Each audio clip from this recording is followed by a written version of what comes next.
So I just want to go over the policies and resources for summer 2025. They're the same as spring 2025. We don't generally change them over the summer.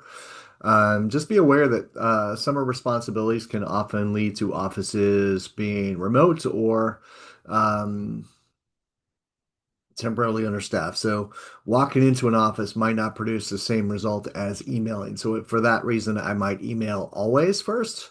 But let's go ahead and get started. Um, there's a tribal notation, so be aware of that. But let's talk about course types. Face-to-face, online, and hybrid. This is going to be an online course. This is web-based. Everything's going to be run on Blackboard. Every presentation you have to watch, every demonstration you have to watch, every exam you watch, every quiz you take, everything will be taken on Blackboard. There are no set or required meeting dates or times. Asynchronous learns without Blackboard without real-time interaction. Asynchronous methods may include discussion boards, reading, and so forth. As with all classes, there are deadlines for assignment. This class is no exception. Class starts on Tuesday. You have a week to do the work, and then the deadline for everything is at the end of the week, which is always going to be a Monday night at midnight. You can look at the policies for other things. Academic integrity for the academic integrity issues such as plagiarism, repurposing, cheating, or other forms of academic dishonesty, please see the university web pages. Just be aware of every incident of academic integrity that I have to deal with. I generally give a zero the first time, and the second time, the third time, the fourth time.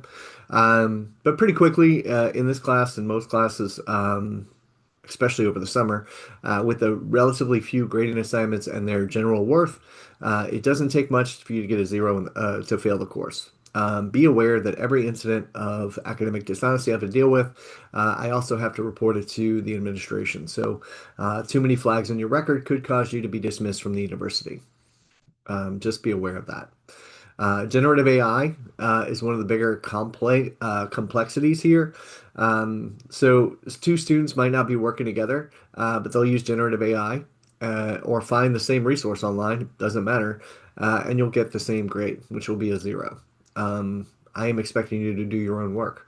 You have plenty of time to do it. If you follow along with what we're doing in class, it is relatively straightforward.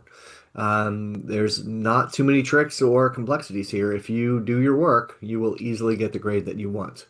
If you don't do your work, it's pretty easy to catch. ChatGPT actually does a very, very poor job of hiding its tracks, especially for those people that are using it to get out of work. They don't really, they generally, the bigger problem is that students don't actually know what they're doing. And so they use AI to do their work for them, but they don't actually have the ability to check to see if it's producing what it should be producing. And it usually produces the wrong thing. So just be aware of that. Disability, if you have a condition of disability that requires accommodation, please alert disability services. To be effective, accommodations have to be implemented before assignments. Like for example, if you get into the assignment, the exam window and you say, I need more time in the exam, that's not going to fly. You need to let me know at least a week in advance. Um, it's not going to happen otherwise. In Chicago, disabilities are located in the Learning Commons inside the library. The phone number is listed and the email address is listed as well. Be aware that they can offer in-person and virtual appointments. I would always check before going into the office via email to see when they're going to be in the office, especially over the summer. Do do do. Do do do do do. And to get the accommodation, I get an alert or I either get an alert from them or they'll give you documentation to give to me, but I must have the accommodation must be sourced from the disability services. Just be aware of that. Religious holidays, please let me know as soon as possible if you miss class due to observing a religious holiday. University policy requires written notification within the first 2 weeks of the class. After that, I do not have to give you an accommodation. Be aware that the roving asynchronous nature of the course generally has never caused a student to to observe a religious holiday. Has never caused an issue. So, but let us know if there is a situation. I am flexible. I will try to work with you. Student code of conduct. Students are expected to conduct themselves in a manner compatibility with this university's function as an educational institution. Please familiarize yourself with this. It's in the handbook. Just be aware that you won't really interact with many other students in this class. It's not common. So but any interaction with another student must be held, you will be held to the standard of um, the Student Code of Conduct. So just be aware of that. Title IX, university prevents sex discrimination in any program or activity that it operates. You may report concerns to the Title IX coordinator. The notice of anti-discrimination is located by clicking on this link. Generally, we care a lot about your well-being of all the people on our campus, specifically Title IX and university misconduct policy requires that all employees are mandated reporters. So I want to just be clear. This does not include me, just involve me, um, sexual misconduct. If you have sexual misconduct from between two students, or between a staff member, or between a student and a staff member, maybe the student is the violator, whatever. Just be aware that all employees are mandated reporters. So you can't come to me and say, hey, I'm not sure what to do. I will have to report that incident. There are mechanisms for dealing with this if you just want to find out what your resources are or whatever, but just be aware that we're all mandated reporters. So if you go up to an employee, be aware they are going to have to report this incident. It's just the way it works. Um, you can also follow more information about Title IX, the sexual misconduct policy. Um, they will contact the student and do whatever they need to do for academic accommodations, safety measures, and so forth. They may need to proceed with an investigation even if none is requested. So just be aware of that. They may think it's important enough to investigate no matter what. Um, yeah. So. You can see the employee responsibility of reporting here. Confidential advisor is an individual whose victims can report anonymously or directly, except where specifically required by law. There are some situations where the confidential advisor is the person you should contact if you're concerned about what it is that you want to do, because they're not required to report except in certain circumstances. If it's literal, there's some legal obligations that they have, but you can ask them what those are. At Roosevelt, we partner with the YMCA Metropolitan Chicago Center to provide our campus with those confidential advising. Please visit the Rape Crisis Hotline for more information about services and resources. You can file a formal complaint using the link below. And of course, we have virtual care from anywhere using the Timely Care. So, veteran services, we love our armed services members. Um, and so we understand the challenges that's involved, and there is a veteran service center. Check out to see if you're a member of the armed forces or have served, check out with them to see what their resources are. Prohibiting discrimination, harassment, bullying, and retaliation. This is very important. We are committed to preserving the dignity and worth of everyone at the university community to ensure an environment where everybody's treated with respect. Discrimination and harassment are unacceptable and will not be tolerated. This does not just involve me as the instructor. If you have two students interacting in a way that's inappropriate, that is discrimination. So just be aware of that. You can have bullying, retaliation, and all these things without having an instructor involved. Of course, obviously, you could have an instructor involved, right? But that's one thing I get asked every now and again. In addition, no person who makes a good fourth report shall be retaliated against, right? So just be aware of that. All right, so academic advising. Advisors help students with degree options and curriculum requirements for undergraduate, graduate programs. They're in the mezzanine. Technology guide is there. Um, Blackboard support and quick guides are well available. This is an online course, so they're really easy to find. Um, we have a help desk, campus safety. If you happen to be on campus at any time, I have these numbers in my phone just in case there's an issue. Counseling, any student can access licensed doctors and licensed therapists at Timely MD. If you have mental health issues, don't let them persist. Get the help you need. Being happy is far more important than you think it is.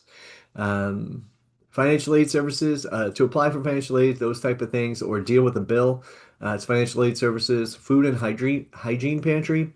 The Laker Union Pantry provides free food and hygiene products to students that are in need. Below are specific details. So in Chicago, it's in Wabash 309. In Schaumburg, it's available via website. I would send an email, go to the website. I would go to the website first because of summer responsibilities. Additional resources, you can contact HFI at Roosevelt um, and to see if you qualify for SNAP. Um, check the tool on the hygiene and food and hygiene pantry website. You can get involved in, you want to support the pantry, you want to work with the pantry, Laker Union Pantry at roosevelt.edu. Laker Connect is a central hub for student involvement. If you're interested in student clubs, Laker Connect is your way to go. The Learning Commons is tutoring, writing, math, and other subjects. It is available on demand to some extent. You want to just be aware during summer access, you might want to contact them. You are available to the online tutoring via BrainFuse on Blackboard, but you just want to be aware that you want to contact them first. I would not go there to see if that's available to you. For undergraduates, we have a peer success coaching. They provide social and academic support to help students succeed. It's a pretty good program, as far as I understand. This is Learning Commons Disability Services, same thing we discussed earlier. Laker Grants, a student emergency fund. Read the details of this before you contact them. It's very, very important. Most of the requests that they get are actually, as sad as they are requests they cannot support. So just be aware they're awarded as a grant. They don't need to be repaid, but they're very, very, very specific about what they can support. So make sure you read the details before you ask, and so forth. Library, find everything you need to know about the library on the 10th floor. Pronoun, name, pronoun, gender change. We really want to honor your request to a preferred name. It's very, very important for us professors that you change your name if you wish to change your name, the official policy. When I get a course roster, it has your gender change name or whatever. It has your name or whatever you want to use. And as a result of that, just make us aware of what it is and we will use it. Okay. It's part of our commitment to inclusivity on campus. The university reserves the right to obviously reject inappropriate requests. But just be aware you fill out that form. It's very important to fill out the form if you want to have your name changed or your pronoun or gender changed or so forth so that we are aware of it. Roosevelt mobile app, download the mobile app, which allows you to easy access resources from your phone. Study Buddies is an interesting thing. I've had some students that really, really loved it, and I've had some students that didn't really benefit from it, but um, more students have benefited from it than they'll admit. Students have tend to have a deeper understanding of instructional material as they learn how to think critically and creatively about academic concepts. Part of the reason I think it's so successful is a lot of students learn different ways, right? And so when you get a small group together talking about whatever it is that you're talking about, they tend to teach each other using their learning methods. And so learning different strategies to learn as well as learning different ways to learn the same material is often beneficial, even if the subject matter is something you're grasping to some extent. Study groups are very, very beneficial to help students become better students sometimes. But anyway, Study Buddies is only available through the mobile app, so be aware of that. If you're looking for Wi-Fi access, the process has changed for security purposes, of course. So check that out as well. And Student Support Services in STEM is SS STEM. This is a mechanism to engage, recruit, and retain a cohort of 120 STEM students a year. It identifies first generation and low income or a docu disability to stay on track, and so forth. It's very, very important that if you fit their criteria, that you contact them. They have a lot of resources that are really beneficial to students, and they have really helped a lot of students. But they do have some pretty stringent guidelines because, again, it is a grant program. Just be aware of, even though I didn't cover some of these in the massive detail that they were presented, these are all policies and resources of the institution, and you are going to be held to all of those policies and resources. All right, thank you.